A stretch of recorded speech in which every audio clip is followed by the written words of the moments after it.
This is Rusted Magic. Today I thought we would take a look at the tools you have in LightWave to write script plugins with LScript.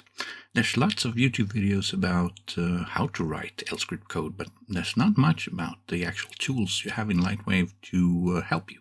So if we take a look at the bin folder where LightWave is installed, in there we will find a file called LSEditor, and this is a script editor that comes with LightWave that you can use to write scripts. It's nothing super fancy, but it has all the things you need, and it's quite nice.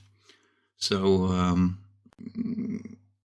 to use it, we can have file open here, and we can edit the code. We have syntax highlighting and all these things. It's quite nice. We can change the colors for the highlighting. They're not super cool, the ones that comes with it, but you can change them as anything you want, so no problem there.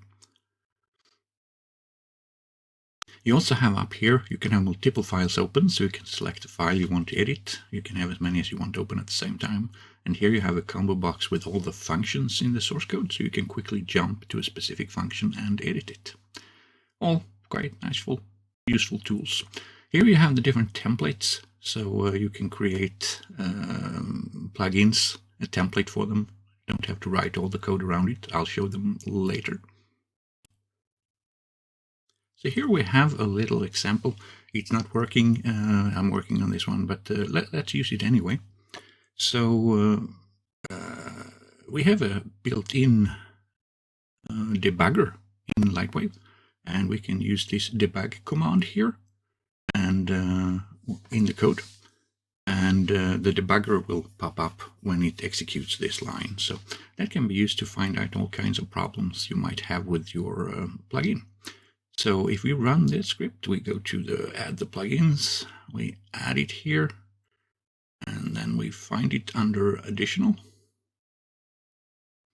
There it is, and execute it.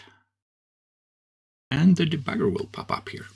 And we have a window with all the source code, and we can see that the yellow arrow points at the debug line. That's where the code has stopped now and waiting.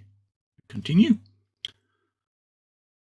In the lower left corner, we have a list of all the variables that are active, so to speak, and we can see the value.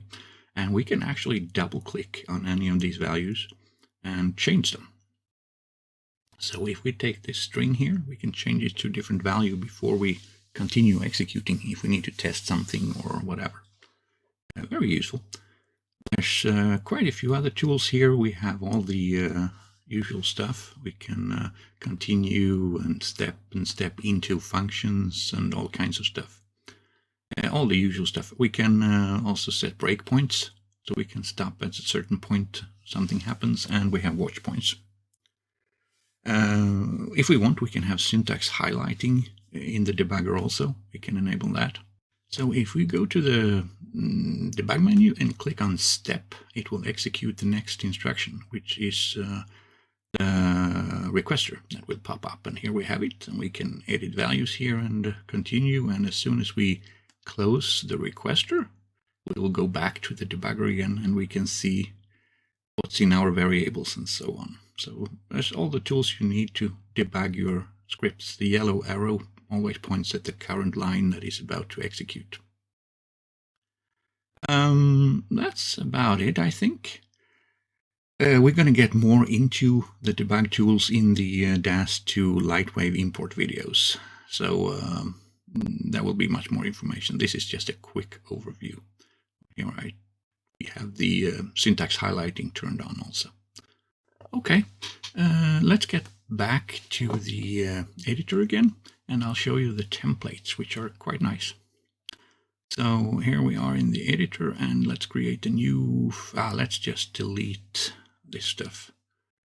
We don't need to create a new file. So we have an empty editor like this, and then we can go to the tools menu, and we have all the templates, one for each type of plugin. So we can just click here, and it will generate a basic plugin for us. So for example, if we want a motion modifier, and here we got all the code, all the functions, create, destroy, process, load, save, and options. It even creates a small requester for us to get started with, so we can set it up.